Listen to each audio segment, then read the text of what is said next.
I've always been a light sleeper. Every creak of the floorboards or gust of wind tapping the window would rouse me from slumber, my heart racing like I'd just outrun a nightmare. My therapist said it was hypervigilance, a leftover side effect from the car crash I survived 5 years ago. She told me to move somewhere quiet, start fresh, away from the noise of the city and the memories that clung like smoke to everything. So I bought a house in the middle of nowhere, not literally nowhere, but close enough. A 2-story colonial, built in the 1800s, nestled between thick trees at the end of a forgotten gravel road in northern Vermont. The kind of place that looked like a painting during fall. Leaves like fire on the branches, mist curling across the porch steps each morning. I'd been living there for about 2 months when the knocking started. It was just past 3 in the morning when I first heard it.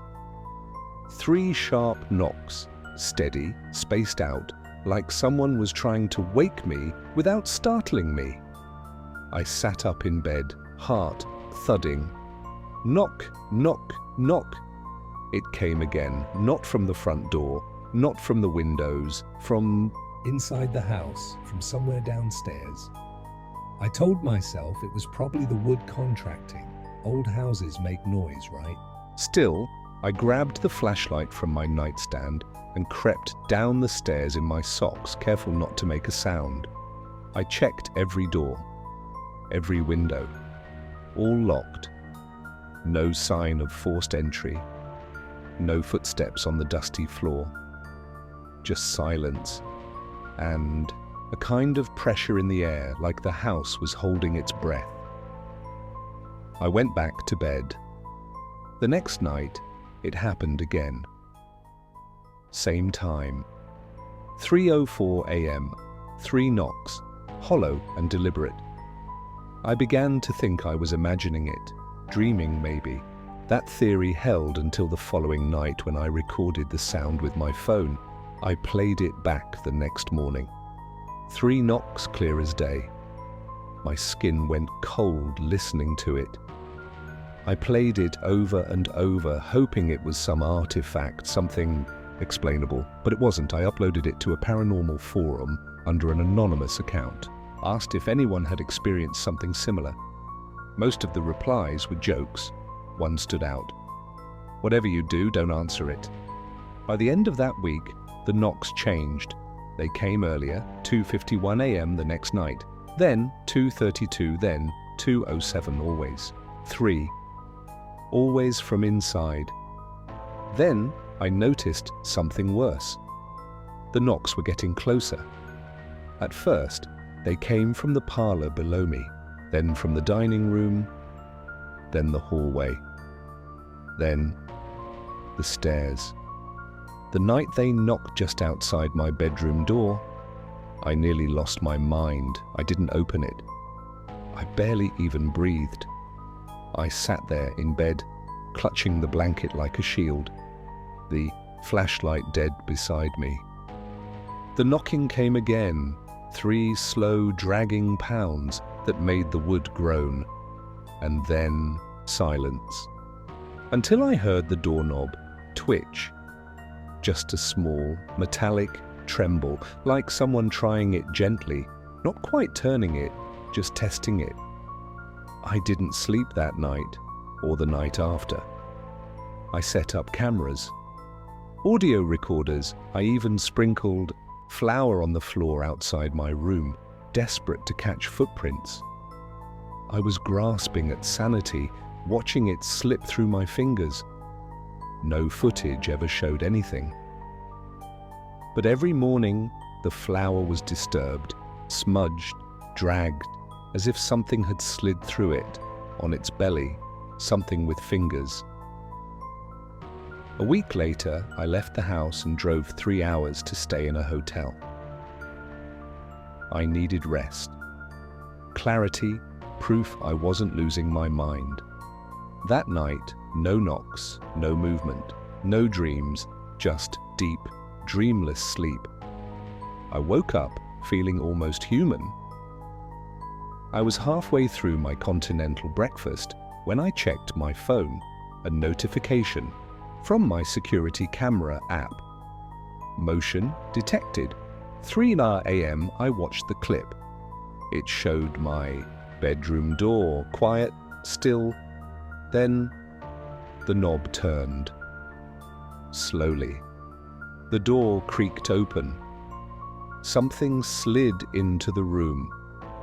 Something low. Wrong.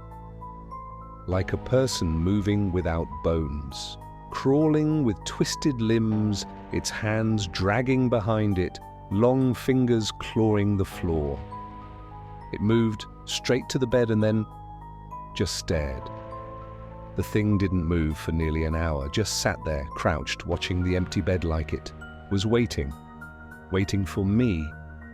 I called the police. They checked the house, found no signs of entry. I sent them the footage. They said it was corrupted, that it didn't show anything. They treated me like I was crazy. Maybe I was. I went back home. I shouldn't have. That night I set up every camera I had. Every light stayed on. I waited, cross-legged in bed, the blankets stripped away, my heart thudding like a war drum in my chest. 57 a.m. Nothing. 59 still nothing. The lights went out, all of them. Like someone had pulled the power from the budget main. I heard it again. Knock, knock, knock. Outside the bedroom door, then a voice. Dry, brittle, whispering, "Let me in." I froze. The air in the room was thick, oppressive. My ears rang with pressure. "Let me in," it said again. The voice sounded like it was spoken through rotting cloth, muffled, yet somehow clear. I didn't respond. I didn't move. Something dragged itself across the floorboards outside, slowly, heavily. The knocking came again, this time softer, more pleading. "Please." I couldn't explain why, but I felt it, deep in my chest.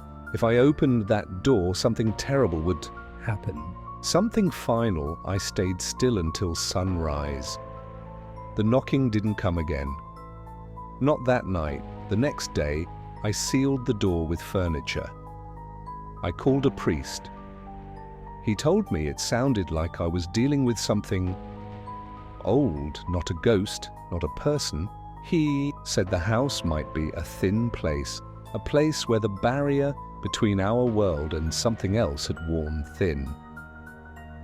I asked him what to do. He didn't answer, just prayed. The next 3 nights were quiet. I thought maybe it was over. I started sleeping again, until the night the knocking came from inside my closet. That door had been nailed shut when I moved in. The inspector said it was probably for structural reasons. I never questioned it. But that night, it creaked open on its own. Just a crack. Enough to see the dark inside. Then, knock, knock, knock. This time I screamed. I ran from the house, barefoot and half-dressed, into the freezing dark. I drove. I didn't even grab my keys. I used the spare under the mat. I just drove until the sun rose and the radio started picking up stations again. That was 2 weeks ago. I haven't gone back, but last night, in the hotel room, at 3 a.m., there was a knock at the door. 3 times. Then a voice whispered through the wood.